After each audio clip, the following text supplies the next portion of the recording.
Sometimes it's not separation that's the word, but the actual loss of love. You never close your eyes anymore when I kiss your lips, and there's no tenderness like before in your fingertips. You're trying hard not to show it, baby. But baby, I know. Right, yeah, right. You've lost that loving feeling. Whoa! I guess I like that word. Whoa, that loving feeling. You've lost that loving feeling. Now it's gone. Gone. Gone. Ooh. But love goes on. Another important trope is possession. After a while, your reason returns. Your perception returns. You look at your mate and say, what's so special about her? Or what's so special about him? He's not very bright. He's not very good looking. He doesn't earn all that much. What am I doing in bed with this guy? And then the answer is, well, possession. Of all the people in the world, he's yours. And you're hers. And that in itself is important. I keep a close watch on this heart of mine. I keep my eyes wide open all the time. I keep the ends out for the tie that binds because you're mine. Right, exactly. Not because you're beautiful, not because you're rich, not because you're famous, but because you're mine. I walk the line. Or sometimes it's hard to be a woman, giving all your love to just one man. You've had bad times and you'll have good times. So Stand by your man! Yes. Hillary Clinton. Hand me my hand. If you love him, you'll forgive him, even though he's hard to understand. If you love him, oh, be proud of him, because after all, he's just a man. That is, we've worked hard to get him so they don't pee outdoors all over themselves. On purpose, we've got them inside peeing on themselves by accident. But after all, they're still just a man. What do you expect for crying out loud? Well, oobla-dee, oobla-da, love goes on. At some point, for a paradigm case, it's a shared enterprise, often a family, that holds you together. You no longer have enzymes in your brain distorting your vision and your reason. You may no longer have the sex drive you used to have. But you've got all these shared responsibilities. Now here it's more easy.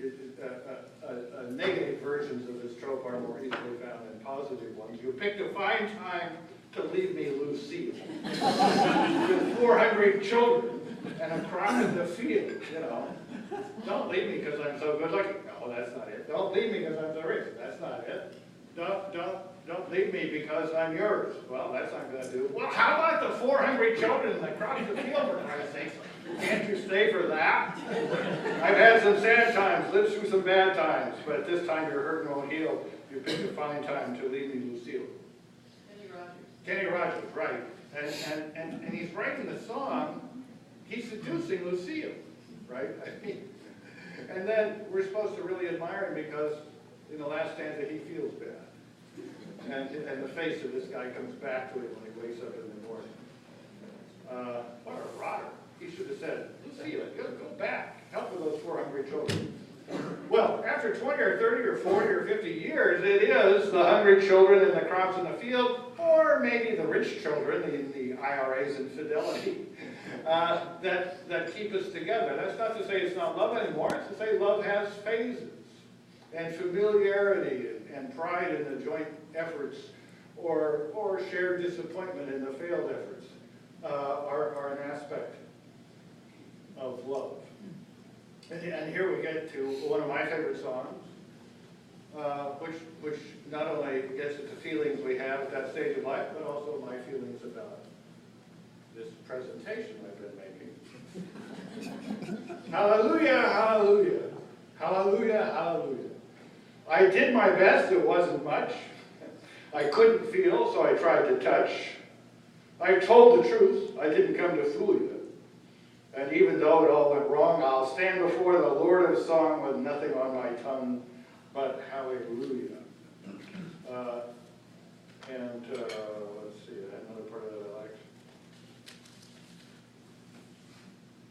Cranky. Yes, maybe there's a God above, but all I've ever learned from love, now this is a line I never quite understood, was how to shoot someone who outdrew you. Maybe there's a God above, but all I've ever learned from love was how to shoot someone who outdrew you. Maybe, was Leonard Cohen from Florida? It's not a cry you hear at night, not someone who's seen the light. It's a cold and broken hallelujah. That to me expresses a lot about life at my stage of it. Yeah, you're pretty happy about things, but it's not hallelujah. Oh, hallelujah. Got through another year without embarrassing myself, without one of my kids doing something horrible or having something horrible happen to them. It's a cold and broken hallelujah. So who's that? Leonard Cohen. And a lot of covers, from Willie Nelson to who knows. Well, I've about run out of songs, and love has about run its course. Whether it takes 5 years or 50 years or 65 years.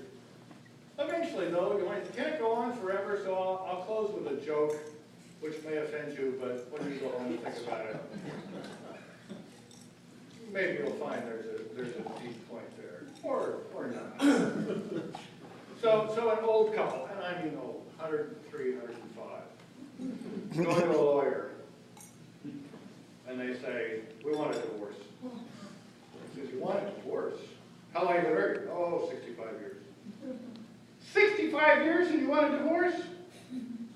Can't we work this out?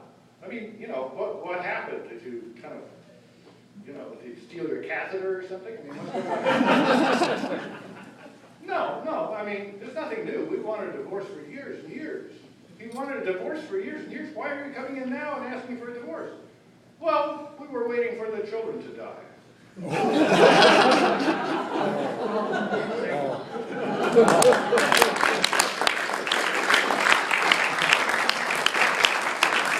That was the great John Perry. Thank you, John. How about a couple